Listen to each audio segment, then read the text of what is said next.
무영교에서 유영교회로 오늘의 묵상입니다. 오늘은 여호수아 5장 1절에서 12절까지 말씀을 묵상하겠습니다. 성경 말씀을 듣겠습니다.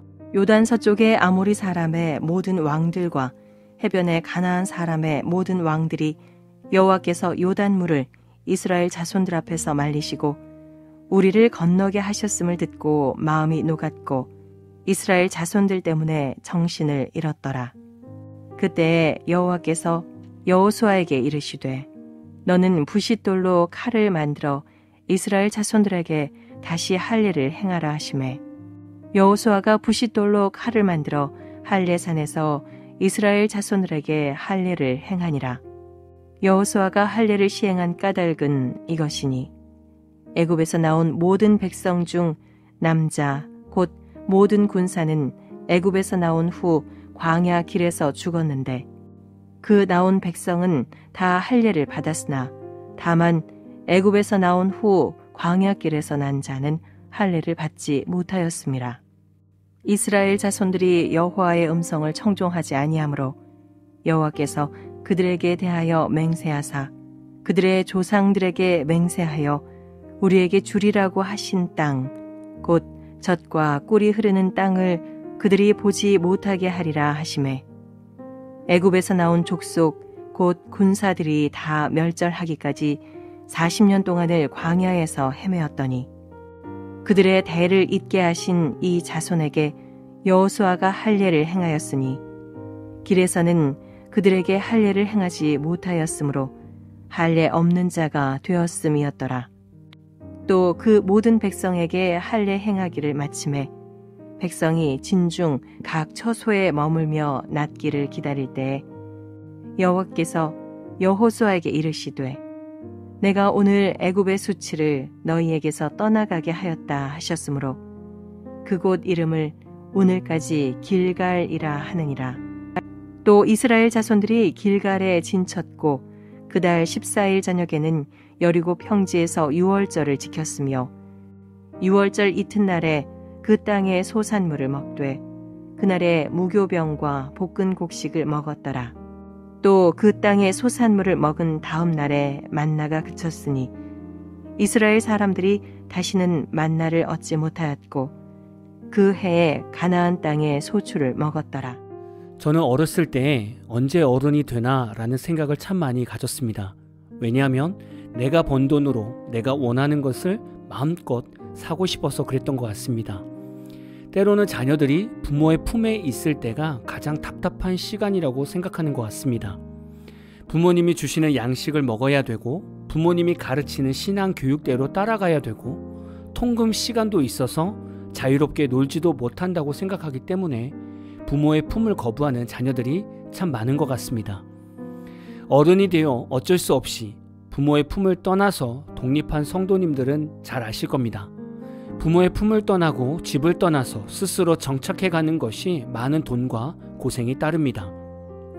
자녀들은 부모 품에 있을 때에는 식비, 집안의 공과금, 세금, 자동차 유지비 등을 전혀 신경 쓰지 않고 살았습니다.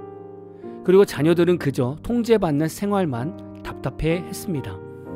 막상 청년들이 부모 품을 떠나서 독립해보면 생각보다 적은 월급을 받고 이 월급을 받기 위해서 한 달 동안 죽으라고 고생을 해야 되고 고생해서 받은 월급은 집세와 공과금과 교통비와 통신비와 난방비 등을 빼면 부모님 품에 있을 때보다 더 누리지 못하고 아껴 써야 하는 상황을 맞이하게 됩니다.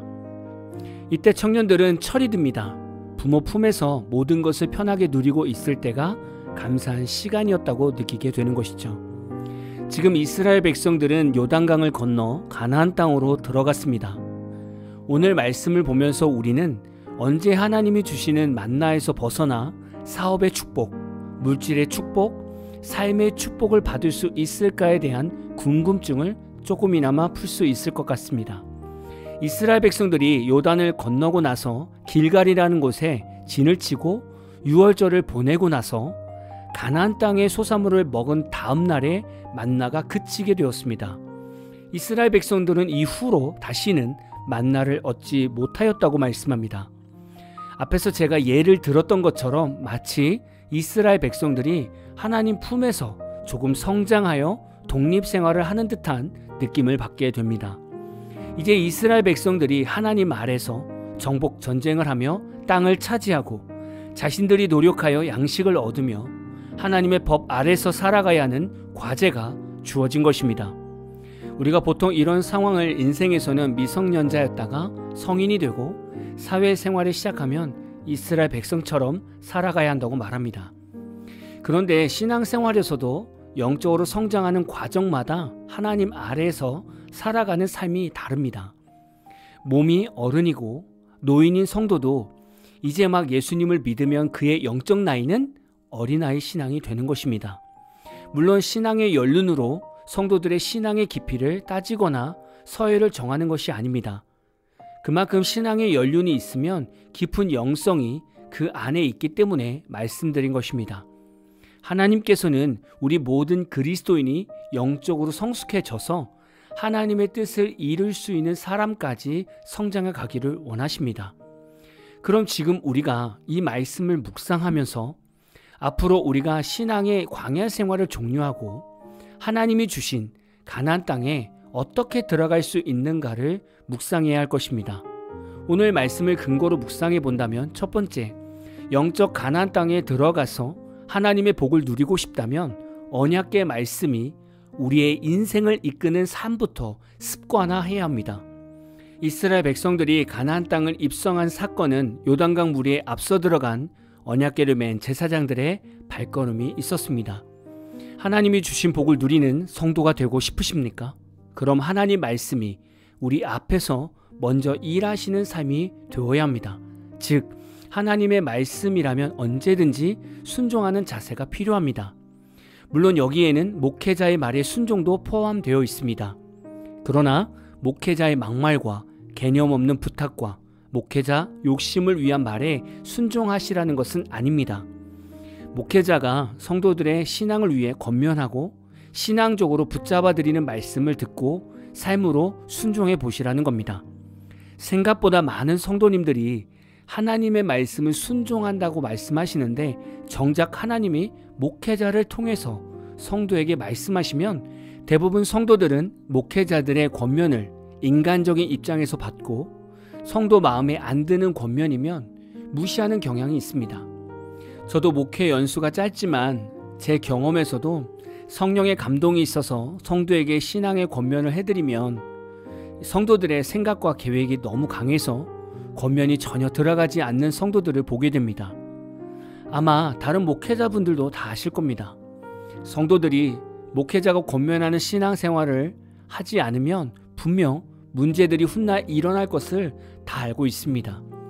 저도 그런 부분들이 영적인 눈으로 어느 정도 감지가 되다 보니 조심스럽게 말씀을 드리지만 자신의 생각과 계획이 강한 성도들은 그냥 무시하고 지나갑니다. 목회자들은 이런 부분들이 늘 마음이 아픈 겁니다. 최근 혹시 주변에 기도하시는 분들이 여러분에게 사랑으로 권면하신 신앙생활이 있으시다면 그것을 곰곰이 묵상해 보시고 먼저 순종해 보십시오. 거기에 여러분의 가나안 땅 입성의 문이 있을 수 있습니다. 두 번째는 구별된 성도로 살아가야 합니다. 이스라엘 백성들은 길갈에서 할례를 행했습니다. 할례는 하나님의 백성으로 거룩하게 구별되는 증표입니다. 그동안 출애굽 2세대들은 광야에서 할례를 행하지 못했습니다. 그러나 가나안 땅으로 입성하면서 할례를 행하게 되었습니다. 하나님은 영적 축복인 가나안 땅에 입성하기 전에 먼저 보시는 것이 우리 심령의 영적 할례를 받았는가를 보십니다. 성도라는 말은 거룩한 하나님의 백성이라는 의미라고 말씀드렸습니다. 많은 성도들이 착각하는 것이 있습니다. 교회 일을 열심히 하다 보면 사업의 문이 열리는 줄 압니다. 또는 작정 기도를 열심히 하다 보면 사업의 문이 열리는 줄 압니다. 가끔 그런 경우가 있기도 합니다. 그러나 금방 그 축복의 문이 닫히는 것을 볼 수 있을 겁니다. 성도들의 사업장이 금방 기울어지는 이유는 마음의 할례를 받지 않은 상태에서 하나님의 복을 받았기 때문입니다. 하나님께서 성도들에게 가나안 땅으로 인도해 주셨는데 여전히 성도는 담배를 피우고 있다든지, 술을 마시며 세상적인 문화를 끊지 못하고 있다든지, 노래방에 가서 술 마시고 가요를 부르는 방탕한 삶을 살고 있다든지, 하나님의 것인 11조를 구분하지 못하고 있다면 하나님이 성도에게 사업의 기회를 주셨어도 그 기회는 방탕한 삶 때문에 금방 사라지게 됩니다. 그래서 하나님이 주시는 완벽한 가나안 땅을 누리고 싶다면 여러분의 심령이 먼저 성령으로 충만한 거룩한 성도가 되어야 합니다. 다시 말하면 세상의 문화, 세상의 가치관과 거리가 멀어진 성도가 되고 생활이 진실하고 거룩하고 성실한 성도가 되어야 하나님의 멋진 가나안 땅의 계획이 열리게 됩니다. 세상은 앞으로 더 치열해질 것입니다. 세상적인 방법과 세상적인 성공 기준에 맞는 자녀 교육을 선택하신다면 우리들의 자녀 중에도 금쪽 같은 내 새끼처럼 정서적으로 힘들어하고 불안한 자녀들이 많이 생길 수 있습니다. 그러나 하나님 방법의 자녀 교육을 선택한다면 키우는 동안 세상의 조롱거리가 될 수는 있지만 하나님은 하나님의 방법으로 교육된 그리스도인들을 어두운 세상에 명확하게 세우실 것입니다. 여러분은 지금 하나님이 주실 가나안 땅 입성 준비를 끝내셨습니까? 오늘 하루도 말씀이 앞서가고 거룩한 성도로 먼저 구별되어 살아가는 하루가 다 되시기를 진심으로 축복합니다. 오늘 마무리 찬양은 위러브의 주의 나라라는 찬양입니다. 찬양 후에는 잔잔한 연주곡이 있습니다. 말씀을 생각하면서 기도하는 시간을 가져보십시오. 높은 산들이 낮아지고 험한 길이 평탄해지고 골짜기가 메워지는 새로운 하늘과 땅이 우리 가운데 소망으로 자리를 잡아 꿈을 꾸게 해. 불합리한 현실 속에서 주의 사랑을 외치게 해.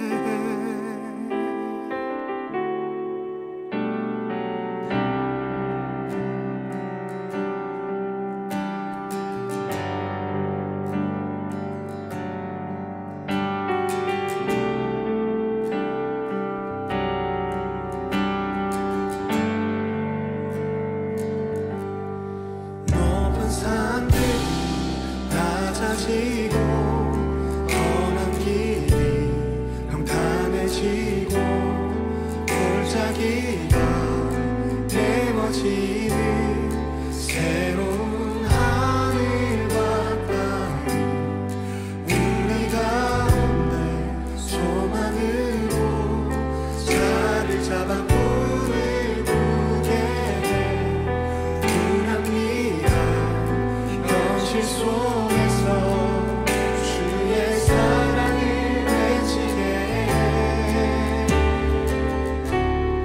주의 나라 주의 뜻이 이 땅 가운데 이루어지리. 우릴 통해 주가 일하시네.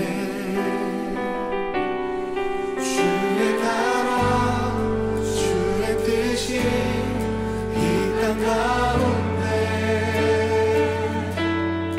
이루어지리. 우릴 통해 주가 일하시네. 높은 산들이 낮아지고 험한 길이 평탄해지고 골짜기가 메워지는 새로운 하늘과 땅 우리 가운데 소망으로 자리를 잡아 꿈을 꾸게 해. 불합리한 현실 속에서 주의 사랑을 외치게 해. 주의 나라 주의 뜻이 이 땅 가운데 이루어지리. 우릴 통해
주가 일하시네.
주